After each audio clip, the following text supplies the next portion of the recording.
आप सभी भाइयों को मेरा नमस्कार। मैं आपका साथी रमेश सोनी मंडावरा। साथियों, आज फिर मैं आपके बीच रूबरू हूँ जयपुर प्रकरण को लेकर।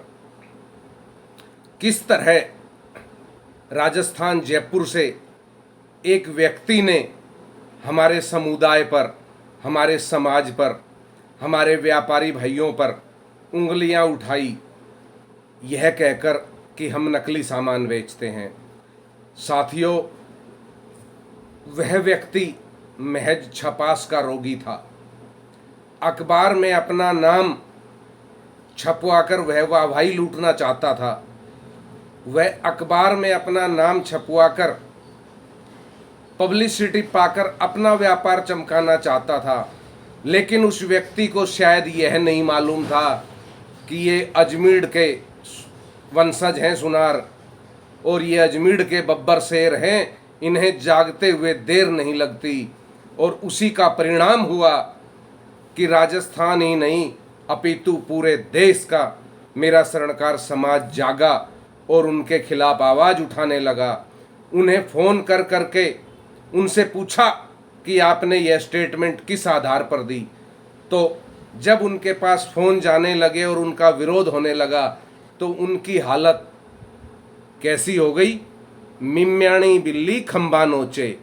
जी हाँ, अब वो मिम्याणी बिल्ली की तरह खंबा नोच रहे हैं और वीडियो बना बनाकर डाल रहे हैं, अपनी स्टेटमेंट दे रहे हैं वो लोग कि मैंने नहीं कहा, ये भास्कर ने गलत छाप दिया, कि मैंने नहीं कहा, ये भास्कर ने गलत छाप दिया। भास्कर ने उनकी स्टेटमेंट छापी है। भास्कर समाचार पत्र ने उनकी स्टेटमेंट छापी है जो उन्होंने भास्कर के पत्रकार को बताया। भास्कर के पत्रकार ने वो छापा है।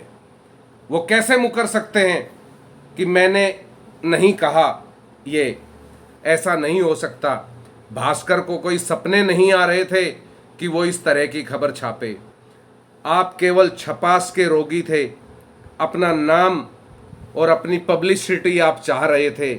आप अपना व्यापार बढ़ता हुआ देखना चाह रहे थे। लेकिन आप भूल गए थे कि जब ये अजमेर के वंशज उठकर चलेंगे तब आपकी क्या हालत होगी। आज राजस्थान जयपुर में मेरे स्वर्णकार समाज बंधुओं ने वहाँ पहुंचकर जो विरोध प्रदर्शन किया है, इससे समाज को और समाज की एकता को एक बड़ा बल मिला है। और इस तरह की जो आज मेरे समाज बंधुओं ने वहाँ पहुंचकर विरोध प्रदर्शन किया, इससे अन्य जो सराफा व्यापारी हैं उन्हें भी एक सबक मिलेगा कि वह किसी समुदाय के विषय में ना बोलें। ठीक है, आप व्यापार कर रहे हैं, सराफा का व्यापार कर रहे हैं, आप ज्वेलरी का व्यापार कर रहे हैं, बड़े शौक से कीजिए, लेकिन आपको किसी समुदाय पर उंगली उठाने का कोई अधिकार नहीं है। आप व्यापार करो, किसने रोका है, लेकिन किसी पर उंगली मत उठाओ।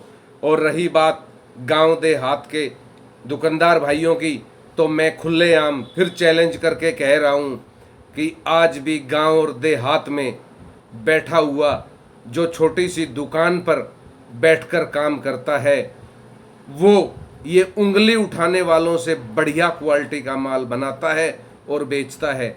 आज भी उसकी गांव में अपनी एक अलग साख है। वह व्यक्ति अपनी मेहनत और अपने बल पर, अपनी बुद्धि पर, अपने मेहनत पर काम कर रहा है। उसका अटूट विश्वास उसके ग्राहकों के साथ है। वह कम पूंजी में भी अपना काम करता है। और ये जो मेरे समाज की तरफ उंगलियां उठाते हैं, ये लोग समझ जाएं, सुधर जाएं और लिखित तौर पर ये माफ़ी मांगें। और जिन पदों पर बैठे हैं ये, इन पदों को छोड़ें, क्योंकि ये पद इनके नहीं बल्कि स्वर्णकार समाज के हैं। किसी भी व्यक्ति को किसी भी जाति विशेष समुदाय के ऊपर उंगली उठाने का कोई अधिकार नहीं है। मैं सल्यूट करता हूं अपने राजस्थान के उन सभी भाइयों को जो आज जयपुर पहुंचे और अपना विरोध प्रदर्शन किया। उन्होंने विरोध जताया, रोष जताया कि समाज के विषय में, व्यापारियों के विषय में व्यक्ति विशेष द्वारा जो शब्द बोले गए वो सरासर गलत थे। मैं यहाँ कहना चाहता हूँ उन लोगों को जो मेरे समाज पर उंगली उठाते हैं या मेरे व्यापार पर उंगली उठाते हैं या मेरे व्यापारी भाइयों पर उंगली उठाते हैं, मैं उन्हें कहना चाहता हूँ एक बात, अरे मत छेड़ो हमें, हम हैं अजमीर के वंशज, जवारात बनाना हमारा काम है, जवारात बनाना हमारा काम है। सोने चांदी को कूट कूट कर जब हम जेवरात का आकार देते हैं, उसी के साथ विश्वास बनाना हमारा काम है और हमारे विश्वास के साथ हमारा व्यापार है। मैं कहना चाहता हूँ इन लोगों को जिन्होंने समाज पर उंगली उठाई कि सुधर जाओ, अभी समय है, सुधर जाओ, अभी समय है, मत छेड़ो इस मेरे समाज को, अभी तो ये अंगड़ाई है, लड़ाई अभी बाकी है।